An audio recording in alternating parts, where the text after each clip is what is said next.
When my wife passed away tragically, it was 25 years after then Senator Joe Biden lost his wife in a tragic accident. I look to the strength, the vulnerability, and the grace that the future president showed as he balanced his grief with his public service commitment. I will always be grateful to President Biden for being that source of inspiration. His example helped me get through my own personal sorrow and pain. As a son of the civil rights movement, I stood shoulder to shoulder with the unsung heroes of the movement then and dedicated my life to making life better for those stifled by the barriers of inequality.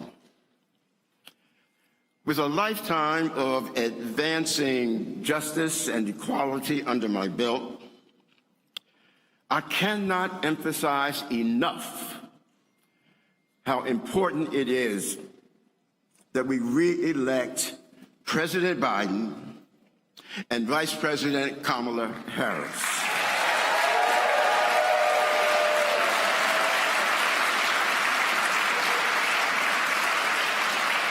It is important because they must continue to move the entire weight of our federal government to support and protect our rights and the principal values of democracy. This is important. It is important because so much progress has been made.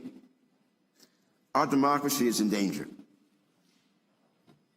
Our core values of freedom, diversity, and inclusion are under attack by those who want to turn back the clock. It is imperative that we do everything that we can to re-elect our president, Joe Biden, and our vice president, Kamala Harris. I've always been driven by the charge that my father gave me. The charge was to help lift the burdens of others. Those are the sentiments that are clearly exemplified by President Biden and the Kennedy family. I remember vividly the pain, the anger, the disappointment, the hurt, and the uncertainty that followed the assassination of Dr. Martin Luther King Jr. We didn't know what direction our country was headed in. But then Senator Bobby Kennedy stood up and laid bare the choice we faced. He told America we could choose to proceed in a direction filled with division, bitterness, and hatred, or to try, as Dr. King did, to move with understanding, compassion, and love.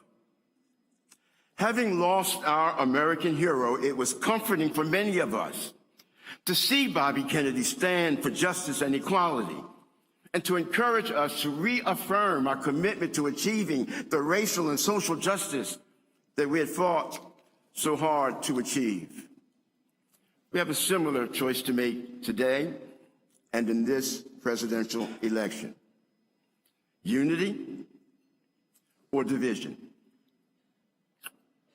democracy or dictatorship, equality or exclusion. So much of this progress is at stake in this election. Let me give you an example. If Black lives matter, so do Black livelihoods.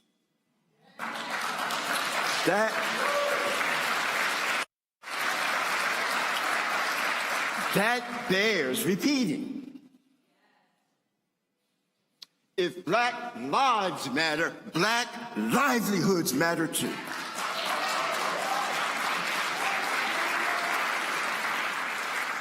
President Biden understands this. 2.5 million jobs for black workers created under his leadership.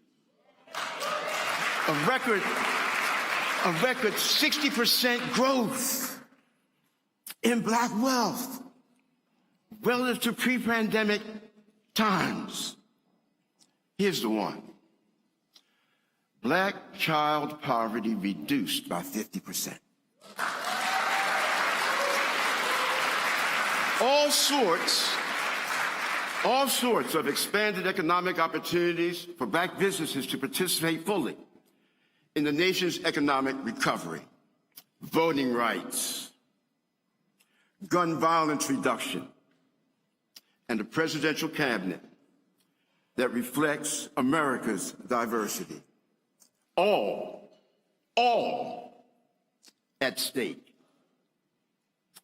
We must re-elect President Biden and Vice President Kamala Harris so that they have the opportunity to continue to do, as Dr. King said here in Philadelphia.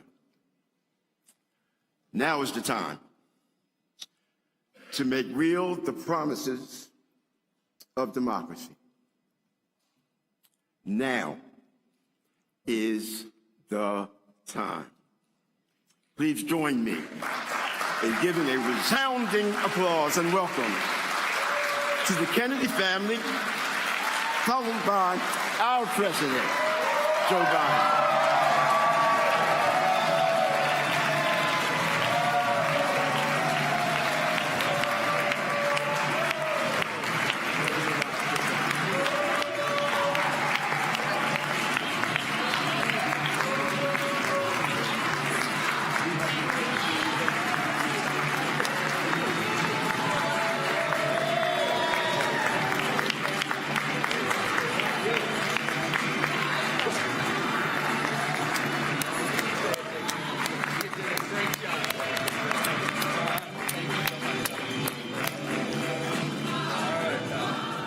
Thank you, John, for those inspiring words.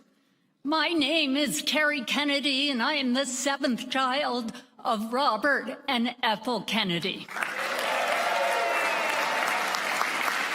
I'm joined here today with my sisters Kathleen and Rory, with Joe and Chris and Max.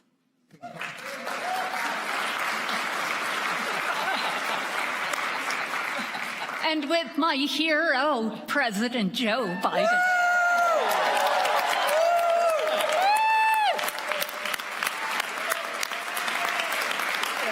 President Biden has said very movingly that his long career in public service was prompted by a speech my father, Robert Kennedy, gave in Indianapolis on April 4th, 1968, the night Martin Luther King was murdered. 2 days later, along with my parents and siblings, I sat in the den of our home in Northern Virginia and watched in horror as Washington burned. Daddy left the room and he got in his car. Maybe 15 minutes later, we were all still glued to the TV, and suddenly Daddy was on the news. In the midst of the mayhem, trying to put out the flames of loss and pain, fear and rage in the wake of Dr. King's death. That was an incredible lesson to me as an 8-year-old child. He showed us that when everyone else is running away from the flames of anguish and despair, leaders run towards them. And that's who Joe Biden is.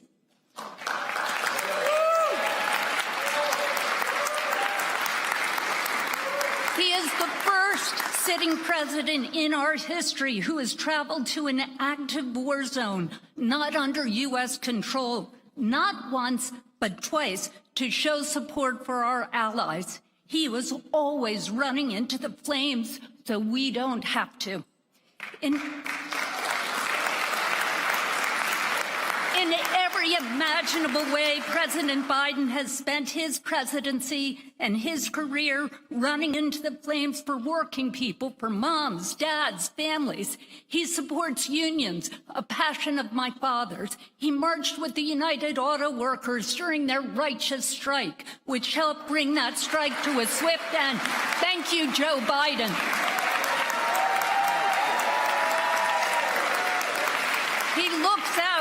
He looks out for teachers, nurses, truck drivers, gig workers. He has been tireless on relieving the debt incurred by middle and working class kids trying to get ahead by getting an education. Thank you, Joe Biden.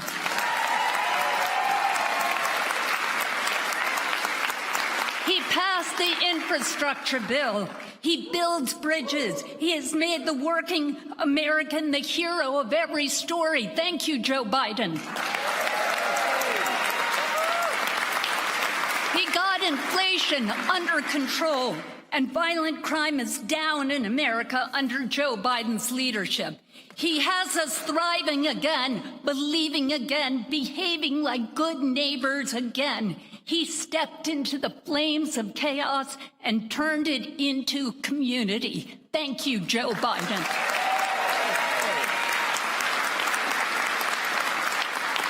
We want to make crystal clear our feeling that the best way forward for America is to re-elect Joe Biden and Kamala Harris to 4 more years. 4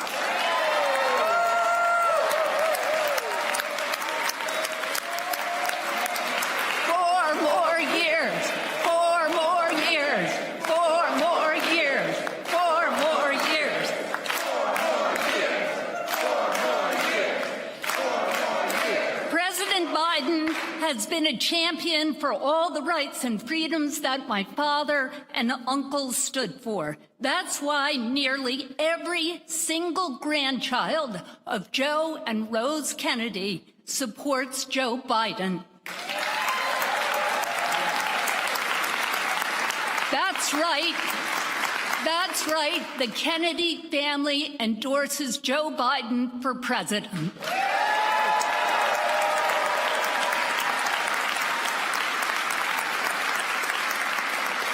When Daddy announced his bid for the presidency in 1968, he talked about the perilous course our country would take under the wrong leadership. And he said, I feel obliged to do all that I can. I cannot stand aside. We are here because we feel obliged to do all that we can. We cannot stand aside.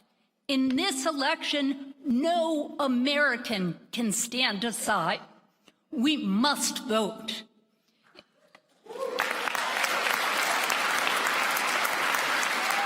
In 2024, there are only 2 candidates with any chance of winning the presidency. We know them well.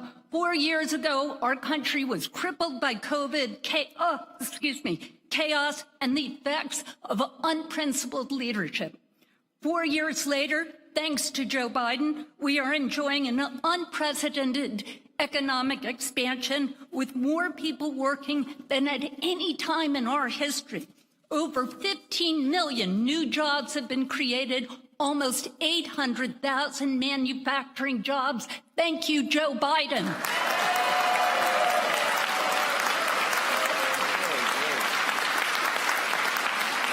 Wages are up.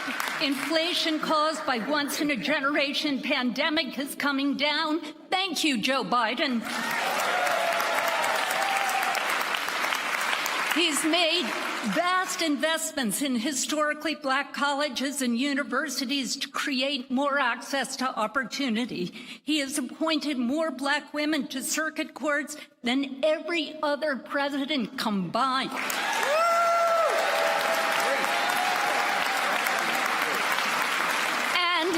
Put Ketanji Brown Jackson on the Supreme Court. Thank you, Joe Biden. He rebuilt the refugee program that was decimated by his predecessor and brought together a coalition of world leaders to stop Russian aggression in Ukraine. Thank you, Joe Biden. We're standing here in the Martin Luther King Recreation Center for Children as family members who lost our father. Let us not forget that President Biden has always advocated for the rights of people to live, to play, and to go to school in communities free of gun violence. He signed the most significant bipartisan gun safety legislation in 30 years. Thank you, Joe Biden.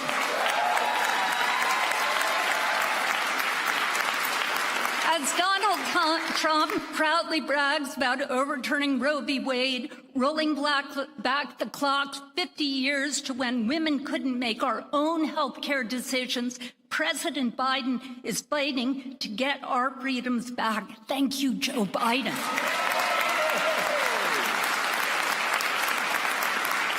This is only part of the very long list of freedoms and rights that President Biden is protecting during a period of constant assault. Make no mistake, all these rights and freedoms are on the ballot in November. Donald Trump is running to take us backwards, attacking the most basic rights and freedoms that are at the core of who we are as Americans. He said he will be a dictator on day one, even saying he wants to suspend the Constitution so he can go after his enemies, after his critics, after the press. He is running to use his power to punish his enemies, silence his opponents, and incite more chaos, division, and political violence with his extreme agenda. He is the most anti-democratic president in American history.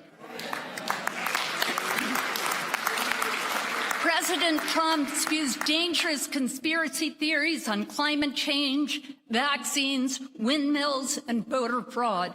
He is pledging to repeal the Affordable Care Act and cut Social Security and Medicare, ripping away health care and earned benefits for millions of Americans who rely on them in their retirement.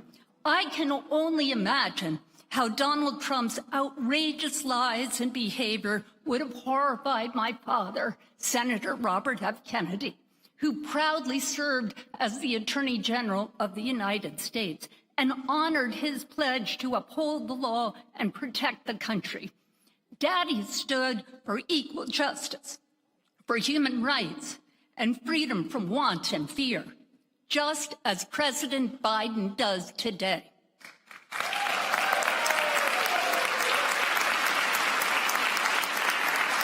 Donald Trump mocks these values just as he mocks our system of laws. He predicted a bloodbath if he loses the election. We cannot afford to ignore his warning. We can say today with no less urgency that our rights and freedoms are once again in peril. This is why we all need to come together in a campaign that should unite not only Democrats, but all Americans, including Republicans and independents who believe in what Lincoln called the better angels of our nature. A vote for Joe Biden is a vote for our democracy and our decency. It is a vote for what my father called, in his own presidential announcement in 1968, our right to the moral leadership of this planet. As President Biden remembers, when Dr. King died, Daddy addressed a crowd organized by John Lewis in the largest Black community in Indianapolis. And on that terrible night, he said, "What we need in the United States is not division. What we need in the United States is not hatred. What we need in the United States is not violence or lawlessness, but love and wisdom and compassion toward one another and a feeling of justice towards those who still suffer in this country, whether they be Black or they be white." Joe Biden's every decision is informed by his love, his wisdom, and his compassion towards those who suffer. That is why we are so happy today to pledge our unwavering support to President Joe Biden and President Kamala Harris. God bless all of you. God bless America. And please welcome President Joe Biden.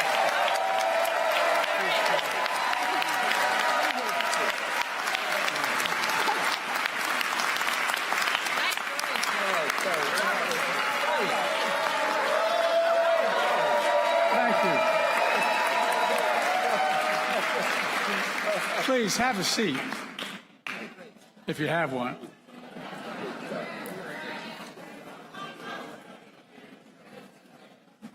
Mom and Dad, I hope you were listening. What an incredible honor. What an incredible honor.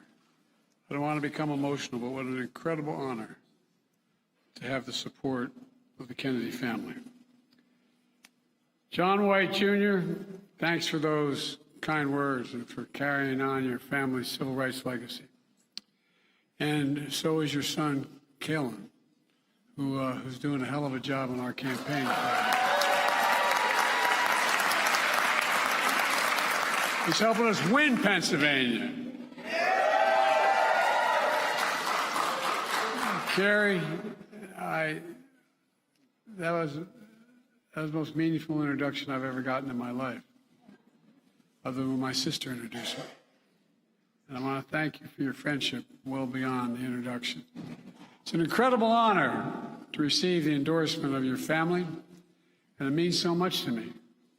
Your mom, Ethel, whom I spoke with on the phone a couple weeks ago, I guess last week, to wish her happy birthday.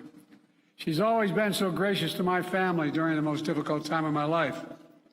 She's done so much for the country and the world in her own right. And of course, your dad, who I never got to meet. I just missed him. He was a senator from New York. He came up to Syracuse University and spoke, and I waited in line, and I didn't get a chance to physically meet him. But he inspired me, and his passion and courage inspired my generation. Like millions of Americans, I remember that night on April 4th, 1968. I was finishing law school at Syracuse University when we heard Dr. King had been assassinated. The pain and the outrage sparked riots and despair all across the country, including in my home state of Delaware. And then we heard a familiar voice I'd listened to many times. Your dad, Bobby Kennedy, standing in the back of a truck in Indianapolis, asking for peace and quoting one of his favorite Greek poets. He said, and I quote, "Even in our sleep, our pain, which cannot forget, falls drop by drop upon the heart until in our own despair, against our will, comes wisdom through that awful grace of God." I had a hard time to believe that day there was any wisdom. Trying to work out from despair where we'd go. It was even harder to believe just 2 months later on June the 5th. I just graduated from law school, earned an incredible and learned about an incredible man later that night had been assassinated. Yet another tragedy, your family, and a gigantic tragedy for the country.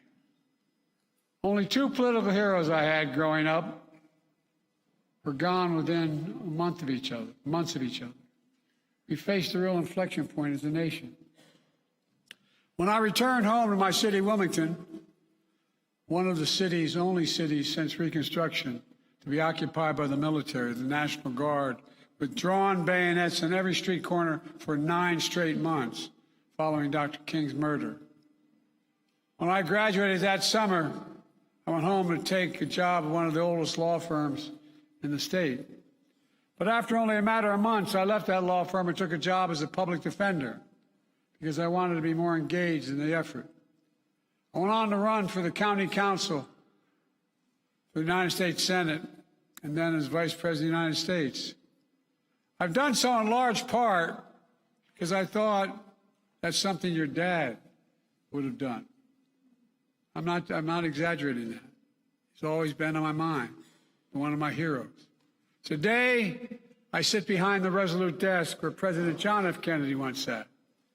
And as I look from the desk, if you've ever taken a tour of the White House, I sit in that desk and I look in front of the fireplace. To the left is a bust of Martin Luther King. To the right is a bust of your dad. And I remember to keep looking and remind myself what they would do in tough calls.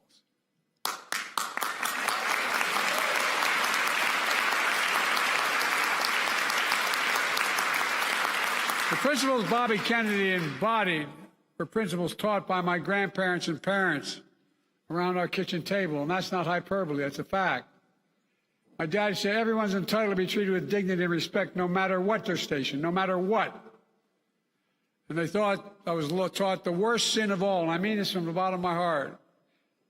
The worst sin of all was the abuse of power, physical power, economic power, psychological. That was the worst sin of all, abusing power. And that we have an obligation to each other to leave no one behind, to give hate no safe harbor. It's up to all of us to preserve and protect the very idea of America. You know, we're unique in America and world history. We're the only nation founded on an idea. Every other nation in the world is founded on geography, ethnicity, race, religion, except us. Think about it. The idea was we hold these truths to be self-evident. But all men and women are created equal in the image of God, deserve to be treated equally throughout their lives. We've never fully lived up to it, but we've never walked away from it. We've never walked away from it. And we're not going to walk away from it now.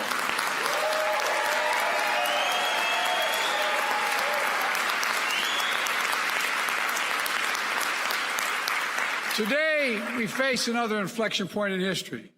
The 2024 election is about two fundamentally different visions for America. Donald Trump's vision is one of anger, hate, revenge, and retribution. He embraces the insurrectionists of January the 6th. He's running on it. And as mentioned already, he promised to be a dictator on day one, his own words. And he called for, you know he means it. And he calls for another bloodbath when he loses again. Look, your family, the Kennedy family, has endured such violence. Denying January 6th and whitewashing what happens is absolutely outrageous. I have a very different view of America, one of hope and optimism, like I hope all of you do. Optimism that Bobby Kennedy embodied.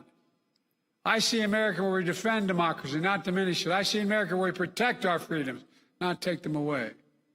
And I see an America where the economy grows from the middle out and the bottom up.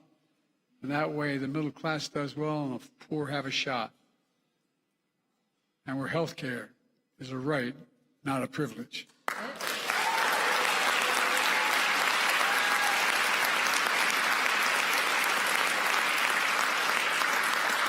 By the way, all the stuff we've done so far, we've done it, and guess what? We've cut the budget by a lot of money, $172 billion so far. So don't tell me it can't be done.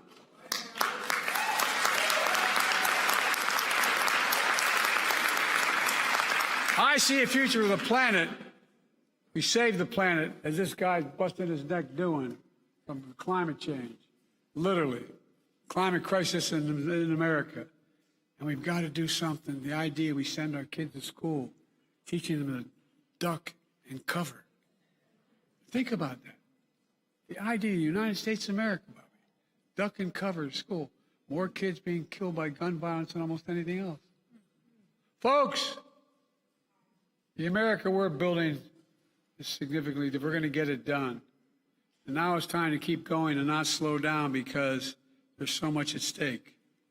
Let me close with this. I know Bobby Kennedy liked Greek poets, and they're great, but I prefer Irish poets. I know it's not a joke, unfortunately. My colleagues used to always kid me for quoting Irish poets on the floor of the Senate. They thought I did it because I'm Irish. That's not the reason. They're the best poets in the world. The one I enjoy particularly is Seamus Heaney. He wrote a poem called The Cure at Troy. that reminds me of the courage of Bobby Kennedy, and I mean this from the bottom of my heart, and it goes like this, one stanza. It says, history teaches us, do not hope on this side of the grave, but then, once in a lifetime, that longed-for tidal wave of justice will rise up, and hope and history rhyme. In 2024, we have a chance to make hope and history rhyme again. Are you ready to do that with me? Are you ready to move forward, not back?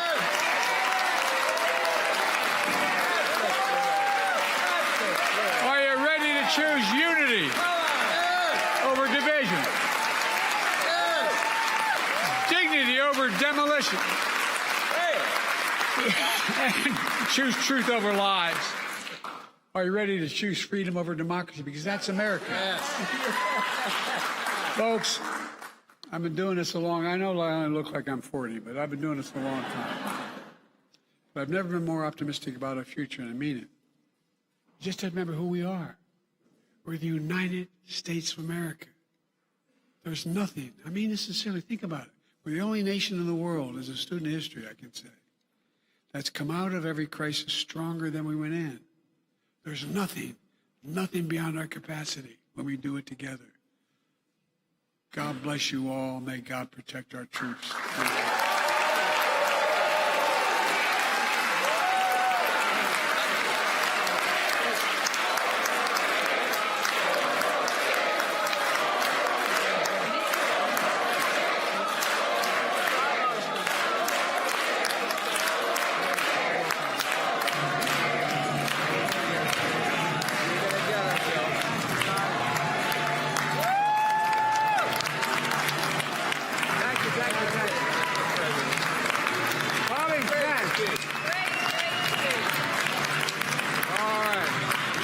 Thank you.